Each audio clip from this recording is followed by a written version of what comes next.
Stay with me until the end. Abigail Crane stood at the back of the land registry office in Moose Jaw, Saskatchewan, and watched a stranger sign away her future. She hadn't slept in 2 days. Her dress, the gray wool one she'd worn to her mother's funeral 3 years prior, was still damp from the rain that had followed her all the way from Swift Current. Her hands were folded in front of her because she didn't trust what they might do otherwise. Not to the stranger, to her uncle. Reginald Foss sat at the clerk's table with his hat off, and his pen moving, and his face arranged into the particular expression of a man who believed he was doing something charitable. He had that habit of framing every cruelty as a favor. When he'd taken over her father's farm after the accident, he'd told her she ought to be grateful. When he'd dismissed the hired hands and sold the horses, he'd said it was practical. And now, as he transferred the deed of the only home she'd ever known to a man she'd never met, he turned to her with something almost like warmth in his eyes and said, "This is the best thing for you, Abby. You'll see." The stranger's name was Silas Drummond. He was large in the way that men who work outdoors become large, not through vanity but through necessity, through years of hauling and building and existing against wind and cold. He had dark hair that needed cutting and a beard that had grown past the point of intention. He didn't look at Reginald when he signed. He looked at the window, at the gray sky beyond it. He hadn't looked at her at all. The clerk witnessed the document. Reginald stood and buttoned his coat. And just like that, the land her father had broken his back over for 22 years belonged to a man from the north who smelled of pine resin and didn't seem particularly interested in any of it. "You'll want to collect your things from the house," Reginald said to her. "Silas here will take you out tomorrow." He left before she could respond. The door swung shut behind him and the little bell above it rang twice, And then the office was quiet except for the scratch of the clerk filing his papers. Abigail looked at Silas Drummond. Silas Drummond looked at the floor. "You didn't have to buy it," she said. She hadn't planned to say anything at all. He glanced up. His eyes were darker than she expected. Not unkind, just careful. The way you'd look at something you weren't sure was safe to touch. "I didn't know there was someone living in it," he said. "He told me it had been vacant." That landed somewhere in her chest and didn't move for a long time. She had grown up on that land. Her father, Douglas Crane, had come west from Ontario in 1887 with $30 in a seed catalog and an absolute refusal to accept that anything was impossible. He'd built the house himself, room by room, as money allowed. The kitchen first, because her mother insisted. Then the bedroom. Then the small parlor that nobody ever used because they were always outside or in the kitchen. Her bedroom had been added the year she turned 5, and she could still remember sleeping in it for the first time and feeling, for reasons she couldn't have articulated as a child, that she was exactly where she was supposed to be. Douglas had died in November. A horse, a fence post, a moment nobody witnessed. By the time Abigail found him, it was late afternoon and the light was going. She sat with him in the field until it was full dark, and then she went inside and lit the lamp and didn't know what to do with any of it. Reginald arrived 4 days later. He was her father's younger brother, and he had the kind of face that seemed friendly until you watched it long enough. He brought 2 men with him who began going through the barn almost immediately. He told her that Douglas had debts she hadn't known about. He showed her papers. There were numbers on them that she didn't recognize, and signatures that she couldn't quite make out, and she was still hollowed out from grief and from the cold, and from 4 nights of not sleeping, and she made the worst mistake of her life. She trusted him. She signed what he told her to sign. By spring, she understood what she'd done. By summer, she was asking questions. Reginald refused to answer. By the time the leaves turned, she had found, in the bottom of her father's old surveying kit, a letter addressed to her that had never been delivered. She recognized her father's handwriting. She did not open it in the house. She walked to the poplar stand at the east end of the property, her favorite place since childhood, the place where the light came through gold in the afternoon, and she sat down in the grass and she opened it. Her father had known. Not everything, not the details, but he'd suspected that Reginald was not what he appeared. The letter had been written in August, 3 months before the accident. He'd been documenting things, he said, keeping records. He'd stored them somewhere safe. He'd written down where she read the letter 4 times. Then she put it in her coat pocket, close to her body, and walked back to the house. 2 weeks later, Reginald sold the property to Silas Drummond. The drive north took most of a day. Silas had a wagon and 2 horses and very little to say. Abigail sat beside him with her 1 trunk in the bed behind them and watched the land change. The flat open fields giving way to rolling hills and then to bush, the sky getting wider the further north they went. She'd never been up this way. Her father had spoken of it sometime. He'd said the north had a different kind of quiet. He'd been right. Even from the wagon seat she could feel it, something about the air. "Where are you from?" she asked, because the silence had gone on long enough. "Here," he he said then, after a moment.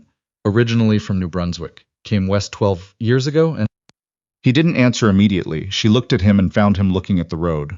By myself, he said. She didn't ask more. Something in the way he said it made her feel that it wasn't a story he told easily. She understood that. She had stories she didn't tell easily either. They arrived at the property as the sun was getting low. There was a main house, larger than she expected, solidly built. The logs chinked carefully against the wind, and a barn and 2 outbuildings and a woodpile that reached the eaves on the north side. someone had worked hard here for years, And the results were visible in every board and every stone and every straight line of fence. She got down from the wagon before he could offer to help her. I'll show you the house, he said. All right.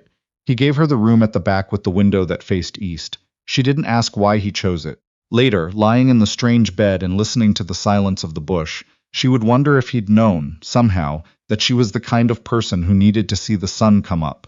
She probably wasn't giving him that much credit. He'd probably just picked a room. But the sun did come up, and it came up gold through that window, and she lay there watching it, and felt, for the first time since November, like she might be able to breathe again. He kept his distance. That was the first thing she noticed. Not in a cold way. He wasn't unfriendly exactly. He was simply careful with himself. He'd leave food on the table before She woke. He'd take the far door when she was in the kitchen. He asked nothing of her and explained nothing about himself, and moved through the property with the focused efficiency of a man who had learned to need very little. On the third morning, she got up before him and made breakfast herself.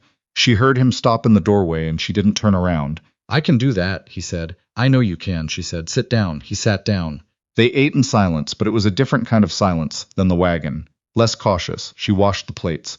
He went out to the barn. She stood at the window and watched him go and thought about her father's letter and the records he'd hidden, and the things Reginald had done that still needed answering for. She needed time. She needed to stay somewhere while she figured it out. She needed, more than anything, to not be sent away before she understood what her father had left her. And so she stayed. There was a man in town named Aldous Briggs. He wasn't the mayor and he wasn't the sheriff. He was something vaguer and therefore more dangerous. He had a general store and a finger in every arrangement that happened within 30 miles. And he had been, as Abigail would come to understand, in business with Reginald Foss for the better part of a decade. She learned this slowly, carefully. The way you learn things when you're a woman on your own and you can't afford to let people know you're asking.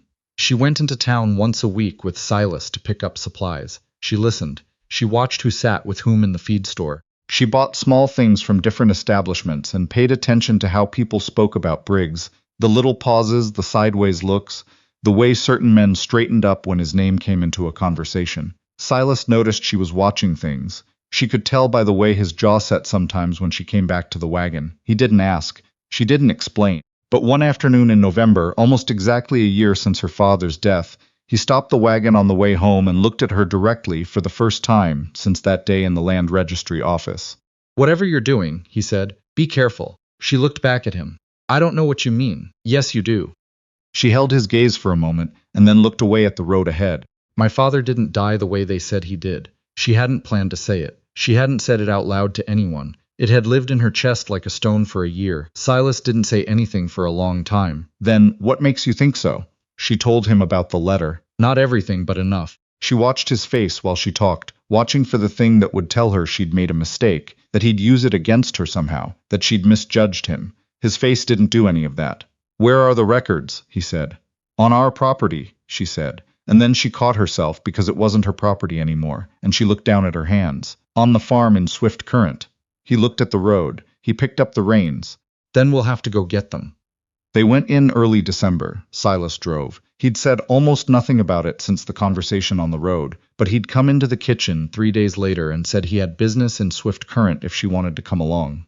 She'd said yes before he finished the sentence. It was a 2-day drive. They stopped overnight at a homestead belonging to a family named Dougal, an older couple who made up 2 beds without being asked and fed them a meal that was better than anything Abigail had eaten in months.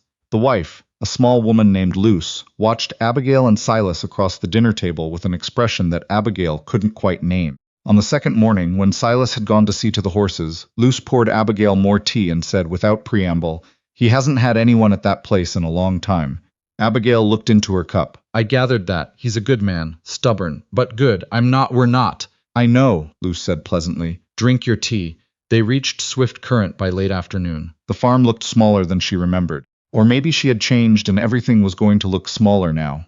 Silas stayed with the wagon while she went in. Reginald wasn't there. She'd half expected he would be, but the house was empty and cold. She moved quickly through the rooms that had once been hers, not stopping, not letting herself feel any of it. The kitchen, the parlor, her parents' room, which she didn't enter. Her father's office was at the back of the house. She'd been in it thousands of times. She could have found her way blindfolded.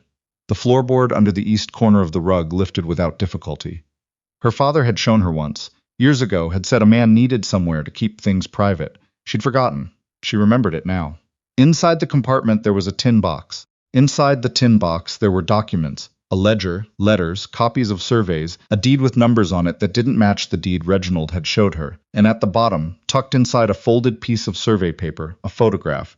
Her father and Reginald and a third man she didn't recognize, standing in front of what appeared to be a government building somewhere. All three of them smiling. On the back in her father's hand, Aldous Briggs. Regina, 1898. Do not trust. She put everything in her coat and went back to the wagon. She spread the documents on the kitchen table that evening, back at Silas's place. He sat across from her, and she walked him through it. The surveys that had been manipulated, the money that had moved in ways that didn't make sense, the land that had changed hands 3 times in 6 years, through different names that all pointed back to Briggs. Her father hadn't just suspected something was wrong. He'd been building a case. Silas looked at the photograph for a long time. He was going to take this to someone, he said. It wasn't a question. I think he was going to take it to the land titles office in Regina, she said. There's a letter started. He never finished it. It's dated 2 weeks before he died. Silas set the photograph down. He looked at her in that careful way of his, and for a moment she could see something working itself out behind his eyes. We can take it ourselves, he said. She stared at him. Why would you do that? This has nothing to do with you. He was quiet for a moment. Your father's land, he said carefully, is the land I bought. If it was taken from him through fraud, then what I have is bought on a lie. I have a problem with that. She hadn't thought of it from that angle. She looked down at the documents and then back at him. It could take months, she said. It'll make Briggs an enemy. I have the winter, he said. And then, almost as an afterthought, and I've had worse enemies. It took 4 months. There were weeks of correspondence and a trip to Regina in February, the two of them on the train, Abigail holding the tin box in her lap for 7 hours. There was a lawyer named Hewitt who turned out to know exactly who Aldous Briggs was and had been waiting, apparently, for someone to bring him something concrete. There were 2 men who worked for Briggs who came to the farm in March, and Silas met them at the gate with a patience so absolute that they left without saying much of anything. There were nights when Abigail sat up past midnight rereading her father's ledger, finding new things in it, making notes in the margins, and Silas would come downstairs for water and find her there and not tell her to go to bed. He started leaving the lamp on. She noticed. She didn't say anything. What she said, instead, one evening in March when the snow was finally beginning to thin at the edges and the light was lasting longer, was, "Why did you come west?" Really? He was at the other end of the table with a harness he was mending. He didn't look up right away. I had, he said. Back east. She died. I'm sorry. It was a long time ago. He set the harness down. I came here because I needed somewhere where there was a lot of space between me and everything I already knew, and it helped for a while, and then it stopped helping and just became habit. She looked at him, and now? He did look up then. His expression was so unguarded that she had to look away. And now, he said, I think I'm glad Reginald Foss needed someone to sell a farm to. Aldous Briggs was indicted in April. The charges included land fraud and conspiracy to conceal the land transfer, and a separate investigation, opened on the basis of the documents in the tin box, into the circumstances of Douglas Crane's death. That investigation would take another year. Abigail did not let herself hope too much about what it would find. She had learned by then that hoping too hard for something specific was a way of setting yourself up to miss what was actually in front of you. What was in front of her, on a morning in late April, was Silas standing in the yard with mud on his boots and his jacket off, watching the first green come back into the trees along the creek, looking like a man who had not stood and simply watched anything for a very long time. She brought him coffee because she had learned. This was one of the things he accepted without argument. He took it. They stood side by side and watched the creek. Hewitt says the property question will take time, she said, even with the evidence. It might be years before the titles are sorted. I know. You might end up with land you don't want and a legal dispute you didn't sign up for. I know that too. She wrapped her hands around her own cup. The sun was coming over the tree line to the east. You could have walked away from all of it, she said. You didn't have to stay involved. He turned to look at her. Neither did you. She thought about that. About the letter in her father's handwriting. About the floorboard under the rug. About 7 hours on a train with a tin box on her lap. About lamplight at midnight. About this man who had built a careful, solitary life, and then, without much discussion, allowed someone else into it. No, she said. I suppose I didn't. He reached over and took her free hand. He didn't say anything. She didn't say.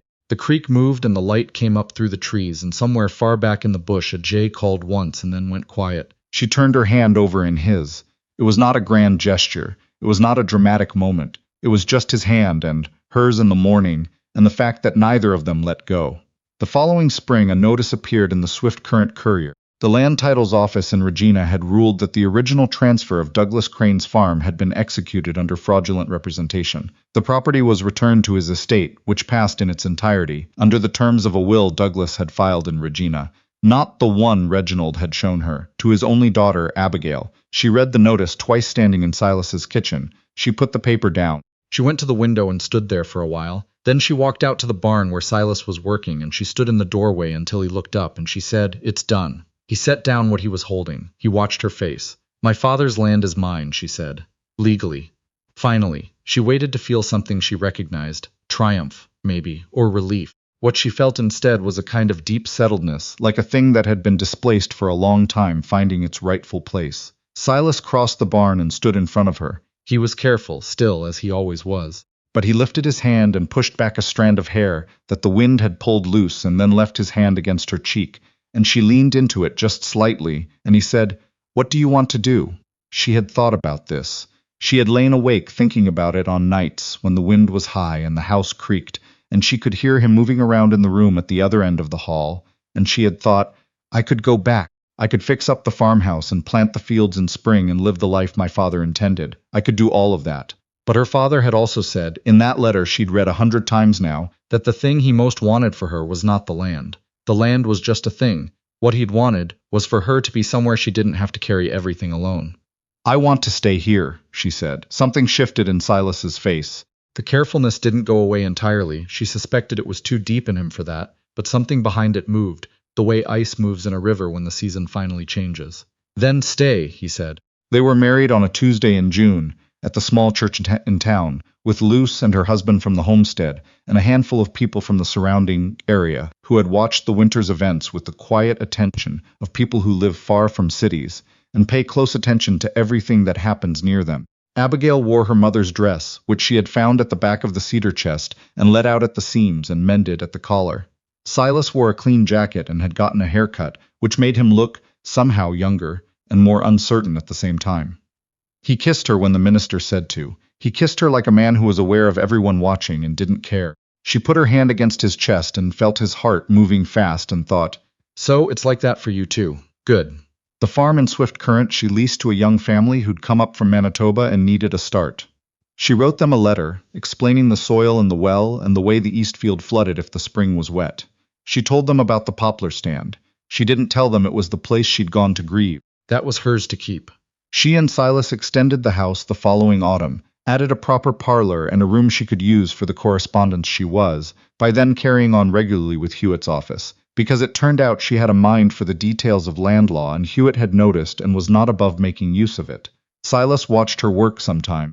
He'd stand in the doorway of the room with his coffee and look at the papers spread across the table, and she'd look up and catch him doing it, and he'd raise his cup in acknowledgement and go back to whatever he'd been doing. As expressions of feeling go, it was fiercely understated. She took it for exactly what it was. Their daughter was born the following March. They named her Frances, after a grandmother on Silas's side that he had spoken of only once, but had spoken of with a softness that told her everything she needed to know. Frances came into the world in the room with the east-facing window in the early morning, while the sun was coming up gold through the glass. She was small and extremely loud, and she looked, in those first minutes, as though she had strong opinions about everything. Abigail looked at her and thought of her father, of a man who had come west with $30, and a refusal to accept that anything was impossible. Of a letter written in August and hidden under a floorboard, and found finally by the right person at the right time. Silas stood at the side of the bed with his daughter in his arms, and the expression on his face was the most unguarded she'd ever seen him. 12 years of solitude. 12 years of making himself need very little. And now this small, furious person in the crook of his arm who had already, in the space of 20 minutes, made all of it feel like something that had been leading here. He looked up and found Abigail watching him. Thank you, he said. It wasn't clear what he meant exactly, for Francis, for staying, for the tin box, for all of it. But she understood him. You too, she said. Outside, the snow was still on the ground, but the light had that quality it only gets in late winter, when the season is beginning to change without announcing it yet. Something warmer moving underneath.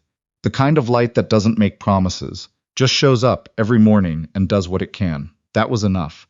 That had always been enough.